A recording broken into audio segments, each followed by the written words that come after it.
Dan saudara, meskipun sudah lolos ke putaran keempat kualifikasi Piala Dunia, evaluasi apa yang perlu dilakukan? Karena lawan yang dihadapi nanti diprediksi akan semakin berat dan berlomba untuk lolos ke Piala Dunia. Kita akan ulas bersama pengamat sepak bola Wesley Hutagalung dan juga Ketua Umum Paguyuban Supporter Timnas Indonesia Ignatius Indro. Selamat pagi, Bung Wesley, Mas Indro.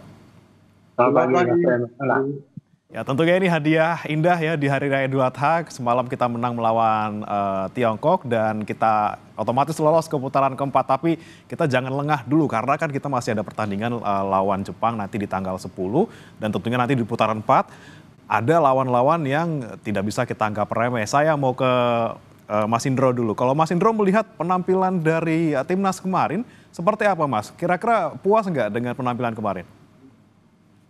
Iya, kemarin yang membanggakan adalah banyaknya pemain-pemain yang dipakai dari Liga 1 ya, bahwa ini adalah kesempatan pemain-pemain di Liga 1 juga untuk masuk ke timnas dan akhirnya bisa menunjukkan permainan terbaik mereka. Bagaimana Ricky Kambuaya bermain cukup baik, Rizky Ridho bermain cukup baik, lalu juga beberapa pemain lainnya. Ini juga bisa menunjukkan bahwa kelas dari pemain-pemain tersebut juga bisa cukup baik ya di pertandingan kemarin. Ini yang membanggakan. Bahkan Ricky Kambuaya yang menyebabkan kita mendapatkan penalti ya kemarin sehingga kita bisa memenangkan pertandingan. Nah, ini yang saya lihat cukup membanggakan bagaimana permainan-permainan tim yang pemain-pemain yang bermain di Liga 1 juga bisa menunjukkan permainan terbaik pada pertandingan kemarin. Namun yang perlu diperhatikan ini adalah bagaimana kita menciptakan peluang ya, peluang-peluang dan juga masih minimnya kita mencetak gol. Nah, ini yang harus diperbaiki. Meskipun tidak ada pengaruhnya ketika nanti melawan Jepang, tapi kita harus tetap menunjukkan permainan terbaik timnas Indonesia. Oke, tapi ada yang bilang juga nih Mas Indro, kalau kemarin kita tidak kena penalti gitu ya, mungkin peluang kita menang juga tipis gitu ya. Anda menanggapinya seperti apa?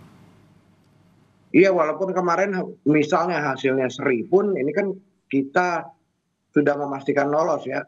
Kalau misalnya pertandingan antara Arab Saudi dan juga Bahrain ini tidak berubah, nah tetap 2-0. Kita juga tetap lolos ke putaran keempat dengan 10 poin walaupun kemarin hasilnya seri misalnya. Tapi kan kita menang dan mendapat penalti ini mungkin adalah karena permainan yang cerdik juga dari seorang Ricky Kambuaya. Jadinya kita dapat penalti dan bisa memenangkan pertandingan ini. Kita melihat juga kita menguasai jalannya pertandingan. Sementara ketika waktu bermain di Cina pun sebenarnya kita menguasai pertandingan, tapi kita kalah 1-2, tapi kita bisa menguasai pertandingan melawan China ya. Oke, baik, saya ke Bung Wesley. Anda setuju juga, Bang Wesley, kalau kita lihat pertandingan kemarin ini seperti apa performa dari timnas? Apakah memang betul kalau misalnya kita tidak punya kesempatan untuk di penalti gitu ya, kita ya paling nggak cuma seri aja gitu melawan Tiongkok kemarin? Saya tidak ingin berandai-andai kalau nggak ada penalti kita nggak bisa menang. Bisa jadi kita malah lebih ganas lagi dengan aspek-aspek kejutan yang sejak awal ditunjukkan oleh Patrick Kluivert.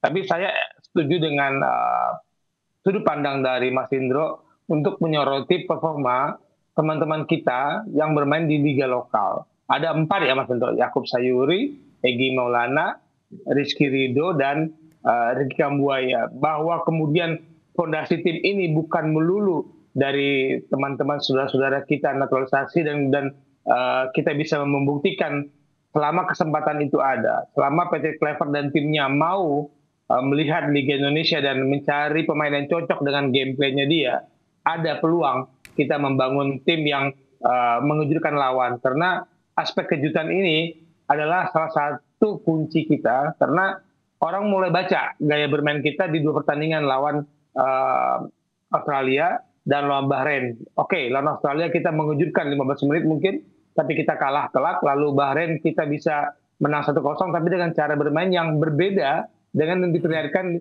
di pertandingan menghadapi China. Jadi ini aspek kejutan yang menurut saya patut kita berikan apresiasi, kita berikan ucapan selamat kepada tim Patrick Kluivert yang bisa meracik strategi yang berbeda, yang saya yakin China juga nggak duga bakal ada perubahan gaya bermain seperti yang diperlihatkan di awal pertandingan.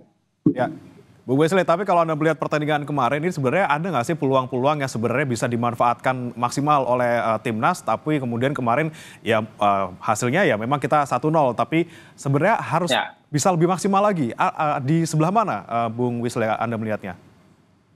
Ya, babak pertama saja kita punya 2 shot on target dari 8 percobaan. China nggak punya shot on target.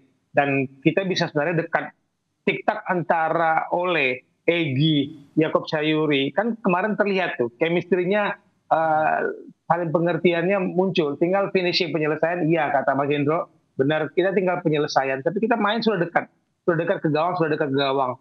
Satu lagi catatan saya adalah memaksimalkan tendangan-tendangan dari jarak jauh.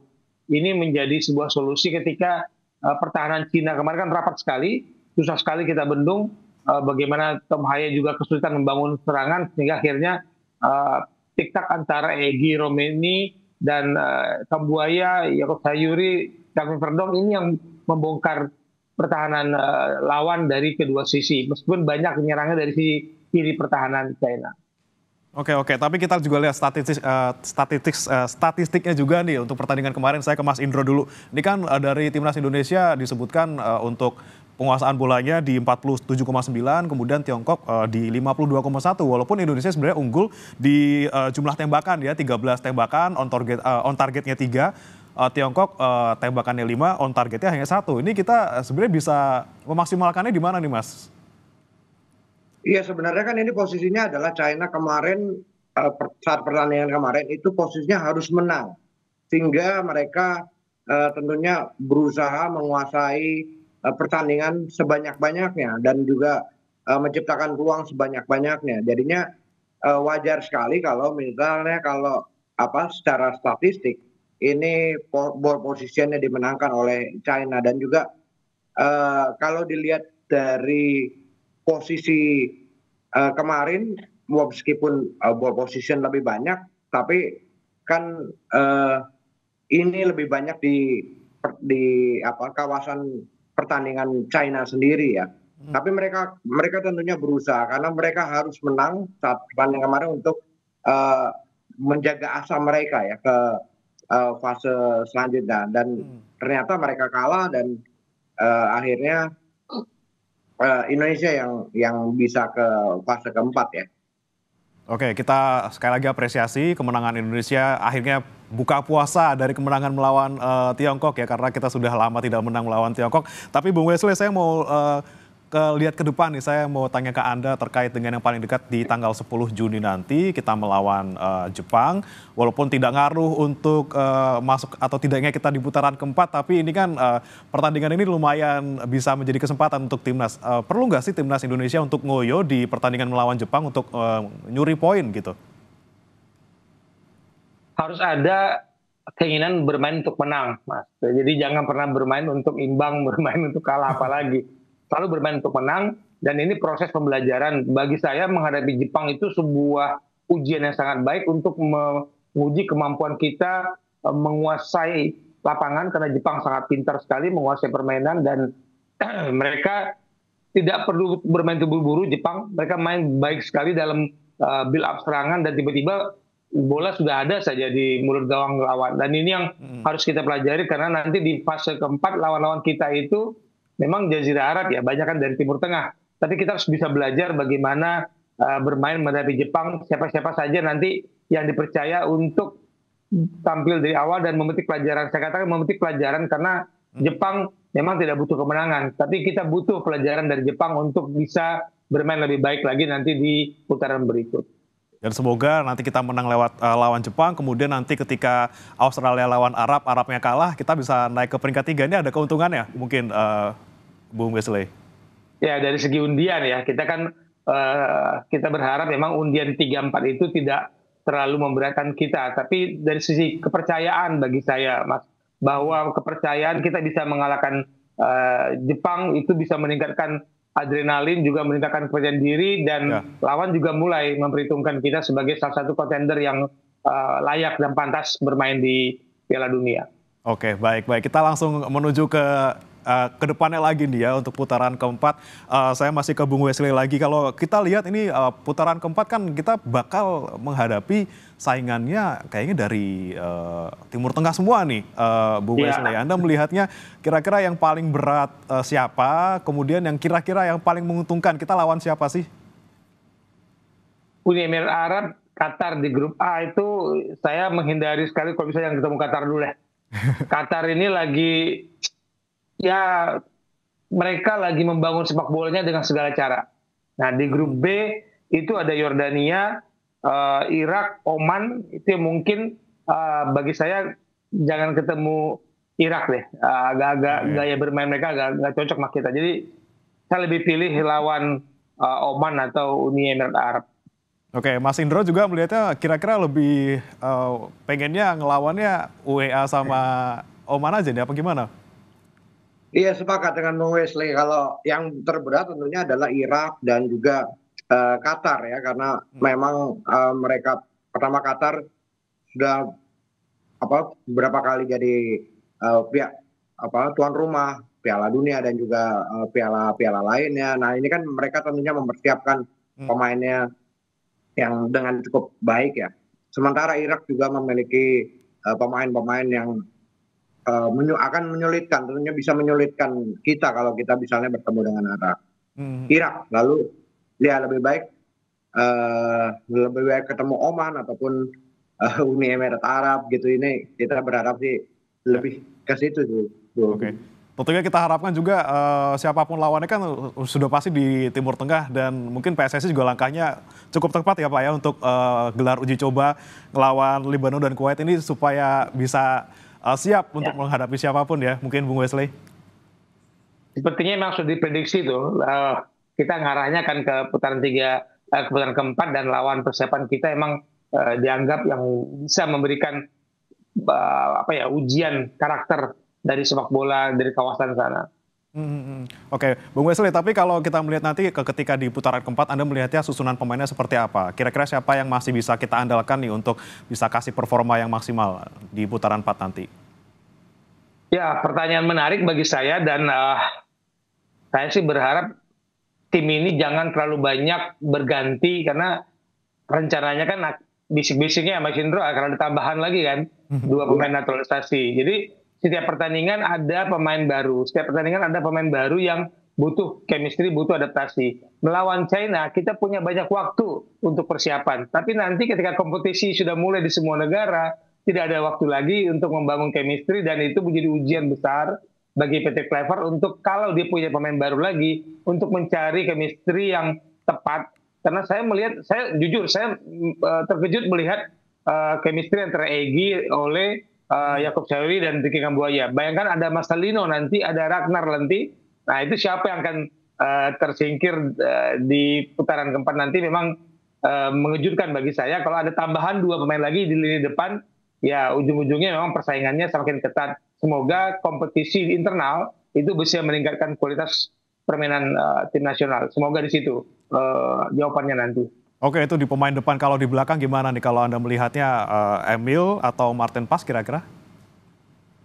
Saya masih melihat Martin Pas lebih matang, the chemistry sudah berjalan. Emil kemarin awal-awal agak grogi, tapi penyelamatan dia di sisi kiri gawang itu menunjukkan kualitas Emil, bahwa dia juga tidak bisa diremehkan. Tapi secara ketenangan saya melihat Rizky Ridho, Justin Hubner itu lebih tenang bersama Martin Pas. Dan ini pilihan dari pelatih adalah melihat komposisi, bukan melihat per individu. Jadi satu pemain ini mungkin cocok dengan pemain yang lain, yang ini mungkin kurang cocok.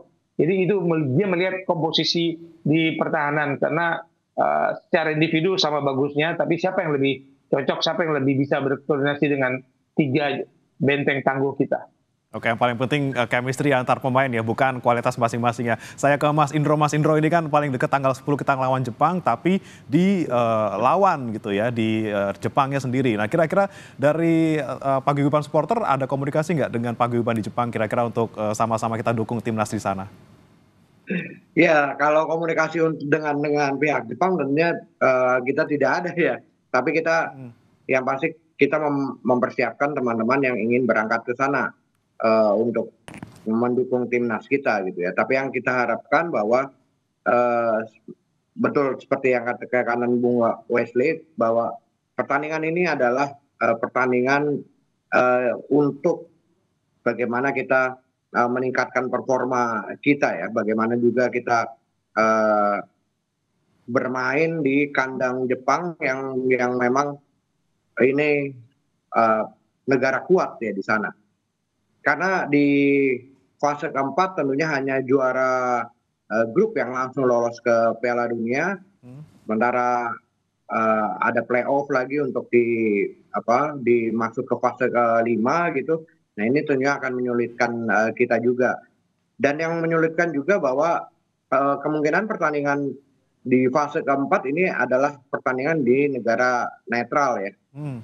dan tidak ada home and away. Nah ini yang tentunya membedakan pertandingan di fase ketiga dengan keempat. Nah ini yang harusnya juga menjadi antisipasi dari Celtic Bluebird untuk lebih memaksimalkan sehingga kita bisa menjadi juara grup di fase keempat nanti. Oke, Kalau ingin tapi lolos langsung. ya, terakhir nanti sebelum saya ke Bung Wesel, saya ke Bung Indro juga.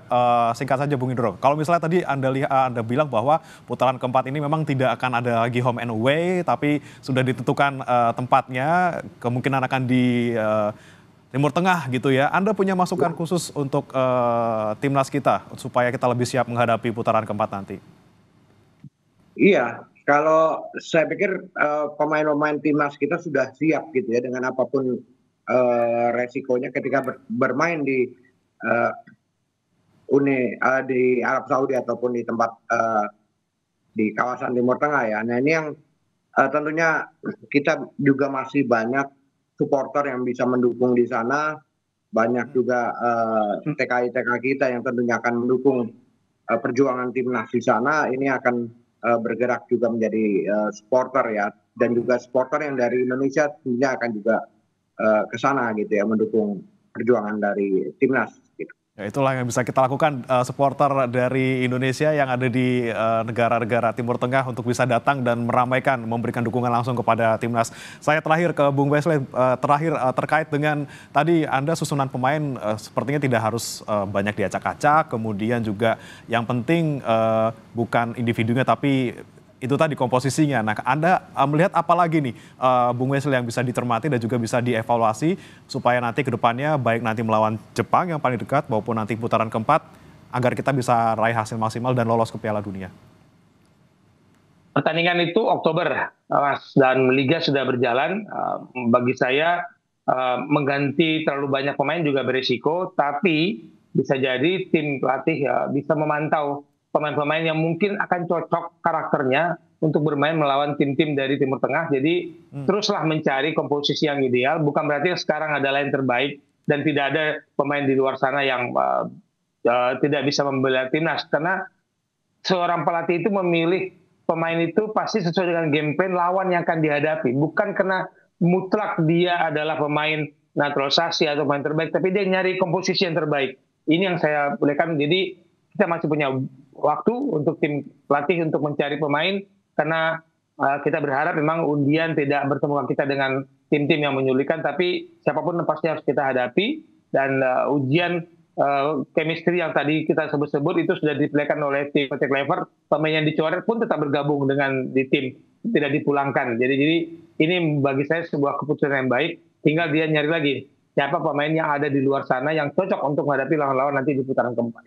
Oke, kita lihat lawannya siapa, kita susun sedemikian rupa supaya komposisinya sempurna. Kemudian kita juga harus jangan menutup mata dengan pemain-pemain baru untuk masuk ke timnas. Dan juga kita harapkan dukungan dari supporter juga nanti bisa menambah semangat timnas untuk bisa bertanding ke depannya. Terima kasih Bung Wesley Hutagalung, pengamat sepak bola, dan juga Mas Ignatius Indro, Ketua Umum Paguyuban Supporter Timnas Indonesia sudah bergabung bersama kami di Sapa Indonesia Pagi. Selamat pagi.